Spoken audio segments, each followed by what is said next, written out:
আপনারা দেখছেন বাগেরহাট 24 টিভি।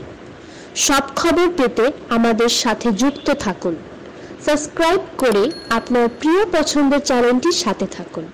কচুয়া সরকারি খাদ্য গুদামে তো সেখানে দেখেছি যে সরকার নির্ধারিত যে লক্ষ্যমাত্রা 783 মেট্রিক টন যে ধান সংগ্রহের যে লক্ষ্যমাত্রা সরকার দিয়েছে, সেই লক্ষ্যমাত্রা অর্জনে এ পর্যন্ত 2 মাসে 241 মেট্রিক টন ধান এ পর্যন্ত তারা ক্রয় করতে সক্ষম হয়েছে। সরকার নির্ধারিত যে দাম 32 টাকা কেজি দরে যে ধান, সেই ধান ইতিমধ্যে তারা সংগ্রহ করছেন।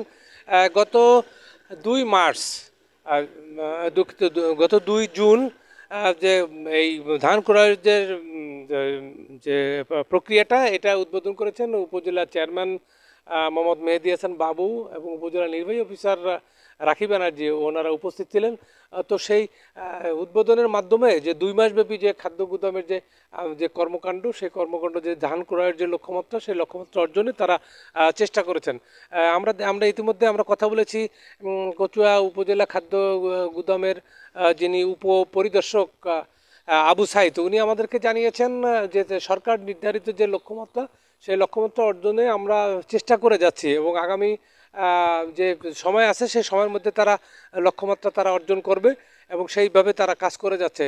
মূলত দুর্যোগপূর্ণ আবহাওয়ার কারণে কিছুটা বিলম্ব হচ্ছে, কিছুটা বিঘ্ন হচ্ছে। তো সেই বিঘ্নটা তারা কাটিয়ে তারপরেও তারা চেষ্টা করছে তারা লক্ষ্যমাত্রা নির্ধারিত সময় ধান সংগ্রহের জন্য।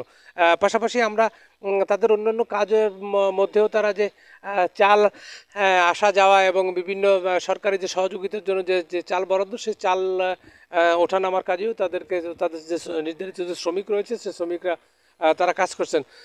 পাশাপাশি আমরা আরেকটা বিষয় যে বিষয়টি আমরা দেখতে পেরেছি, সেই বিষয়টি হচ্ছিল যে আমাদের যে লক্ষ্যমাত্রা অর্জনে যদি আরও তাদের দাবি, যিনি খাদ্য গুদামে যিনি কর্মকর্তা রয়েছেন, তার যে দাবি যে লক্ষ্যমাত্রা অর্জনে যদি কৃষি বিভাগ থেকে যদি প্রচারণা যদি বৃদ্ধি করা যায় এবং প্রত্যেকটা কৃষকের কাছে যদি পৌঁছানো যায় যে তারা যে ধান উৎপাদন করে সেই ধান সরকারি নির্ধারিত মূল্যে অধিক দামে তারা বিক্রি করতে পারবে নির্দিষ্ট সময়ে এবং খুব সহজে স্বল্প সময়ের মধ্যে তারা বিক্রি করতে পারবে, কোনো বাধামুক্তভাবে তারা বিক্রি করতে পারবে। এইটা যদি তারা করতে পারতো, তাহলে প্রচারণা যদি বৃদ্ধি পেত, তাহলে কৃষি বিভাগের মাধ্যমে যদি প্রচারণাটা আরও বেশি বৃদ্ধি পেত, তাহলে সরকারের লক্ষ্যমাত্রা অর্জনে আরও সুবিধা হতো বলে এখানকার যারা কর্মকর্তা রয়েছে তারা আমাদেরকে জানিয়েছে।